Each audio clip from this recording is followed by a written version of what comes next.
Шүүхийн шийдвэр гүйцэтгэх ерөнхий газрын харьяа 439-р хаалттай хорих анги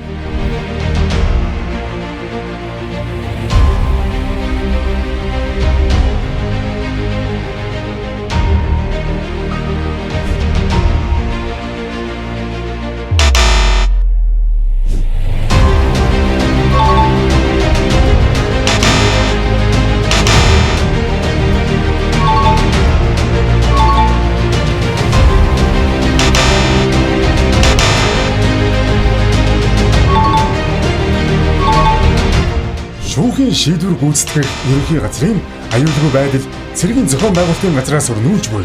дүнж жагсаалч байдлыг хэвшүүлэн айныг шүүхийн шийдвэр гүйцэтгэх ерөнхий газрын харьяа 439-р хаалттай хорих анги хэвшүүлэн ажиллаж байна.